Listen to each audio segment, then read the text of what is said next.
Well, about 4 weeks ago, I fermented my cherry tomatoes. And I'm new at fermenting, so this is a whole new process for me to learn. But as you can see, I had them down in the basement area. I mean, it was cool enough. That wasn't the issue. The issue was I was supposed to, they say burp them because I don't have an airlock venter on here. So if you're doing it in a jar like this, you're supposed to vent it every now and again, once a day for like 2 weeks. Okay, well, guess what Wanda didn't do? As you can tell, it overflowed. I don't know if they're any good or not, but I'm just going to take the lid off and inspect. I do have a weight, I think, in there. These are cherry tomatoes. I did a YouTube video. So make sure you burp these if you're not using a vent airlock. This is just a straight lid and ring. So I think what I'm going to do is I'm going to take the lid off and see what they look like. And if they're iffy, I'm going to probably give them to the chickens and start over. I'm still getting plenty of cherry tomatoes on, so I can do another jar.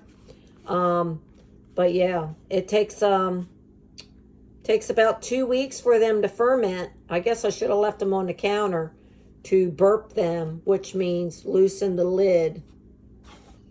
Don't take the lid off, just like this, burp it, and then put it back on. And then, so it can go through, and don't overfill, because I think I was supposed to leave an inch of space from the from where the glass puck was. I call it a little puck. The weight from there to up is about an inch. So you need an inch headspace also. So the things you learn as we go, which I'm so glad that I'm able to learn these important steps of fermenting. But let me just tell you, I did, before I open this jar, I'm just going to show you what I did get myself. I purchased Mason Top's complete fermentation kit, which comes with these little pucks, these glass weights, and it comes with these lids that have the vent for the ferment, so you don't have to burp the jar every day for 2 weeks until it ferments. So you can just put these on and let it ferment for your 2 weeks, and then remove this, and then put your regular lid and seal on there, and then you can put it in a cool dark place like your cellar, or you can put it in your refrigerator. So, but I got this. I'm excited to look into it. It's the whole complete kit. I believe I got it off of Doug and Stacy's homestead, off the grid. So that's where I got mine. They have a discount code there. So Doug and Stacy off the grid. Check them out. A lot of the homesteaders, they all pretty much have one. So, but I'm just going to open this and just show you. There we go. That's what it looks like. And it does come with a book and recipes. So I'm going to do one of these recipes, and I'm going to follow it to the T. And that's what I suggest that, like a beginner like me, wanting to learn, I'm not going to let this little mishap you know, scare me from not trying again. I think I'm just going to try until I get comfortable with it. I'm going to start here. And, but I am going to open the jar and see what it looks like. And I'm going to show you. You're going to come with me because I'm hoping it didn't. I'm so glad it didn't explode, you know, or crack my jar. Because, you know, I didn't have it real tight, but I had it on there. I mean, because it does build up gases, they say, during the ferment. That's why it's got to release the gases. Okay, so let's just take this off and we'll see. And this is all the salt brine. That's all that is. I know it looks horrible, but that's the brine coming out because it was building up gases. So let's get the lid off. I got my little bucket just in case, you know, if I got to go take them down there and give it to the chickens. And start a new batch, I will. But, so I'm going to take the ring off. I'm going to hold it. See, it didn't, and it did overflow quite a bit because the paper towel that it was on, thank God I had a paper towel under it. It did overflow pretty bad. So, okay. And it's been 4 weeks. So, but you know what? I don't see any, it's still bubbly. I don't know. Let's bring it over and see what you think.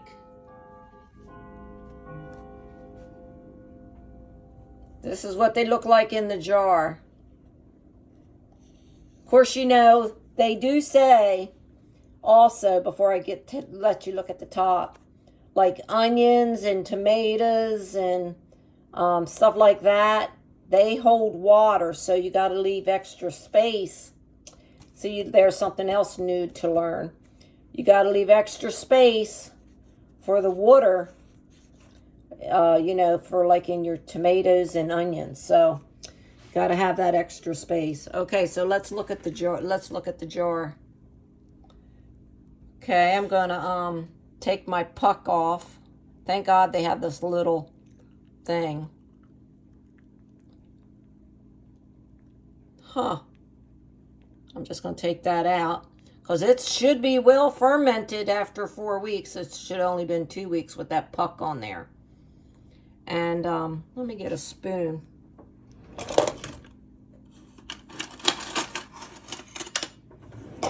We'll see how well these look.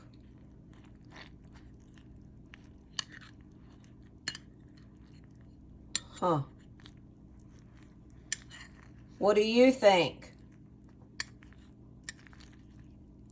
Well, that one fell apart, but that's okay because that's what they're going to do. All right, I'm just going to smell the jar.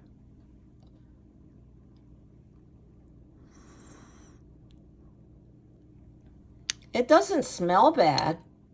It really doesn't.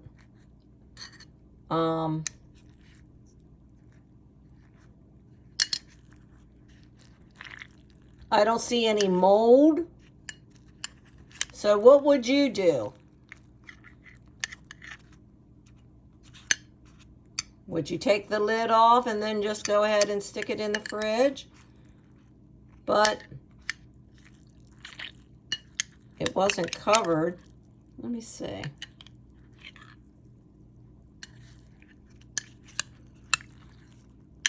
I'm trying to get down further.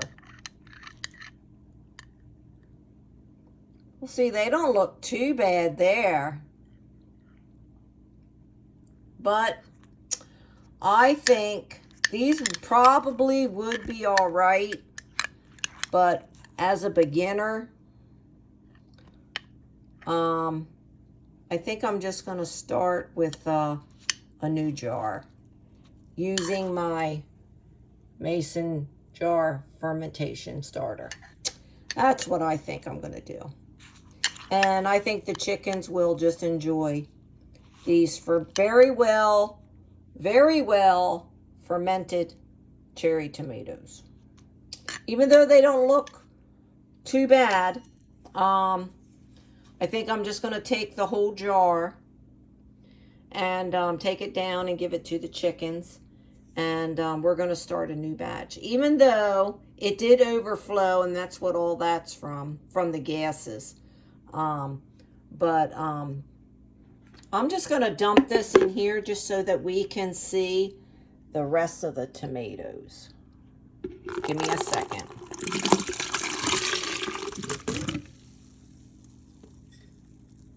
Yeah, see in the bottom? I think that's where that one had exploded. But check the tomatoes out. Let me show you.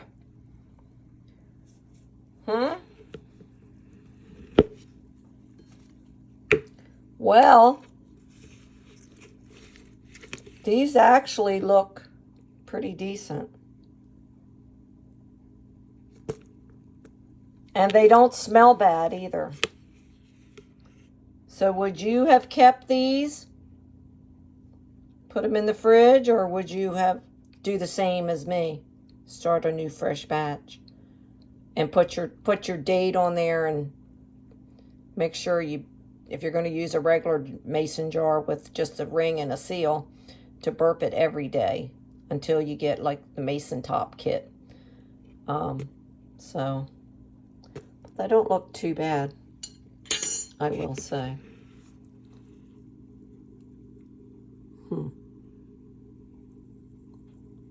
And no, I don't want to taste one. I'm chicken. Okay. I'm the chicken. Really. Just because, I don't know. Because I think I failed it. That's why. I just don't want to taste it. But even though they don't look terrible, they're not mold. I don't see any mold. I don't see anything like that. I imagine they are super salty. But, yeah. Thank goodness they were downstairs where it was really cold. So this is what we're going to do. The chickens are getting them. And we're going to start a new jar after I collect some, I got some peppers out there and some tomatoes. So you can do them there. They got pickles and looks like sauerkraut and carrots. And I don't know, that has a complete book in there. So yeah. So I just wanted to come on and show you my my boo-boo on my first ferment jar. Don't want anyone making a mistake like me. But this is how we learn, right? And we will move forward until I get comfortable doing it in the mason jar without a vent lock. I will go to the mason jars with the vent lock till I get comfortable, and then we will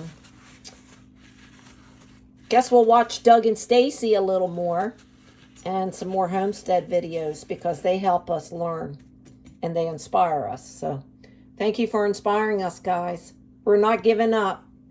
We're just moving on. Okay, God bless you. Let me know your comments. And, hey, we'll see you real soon next time on the homestead. God bless you.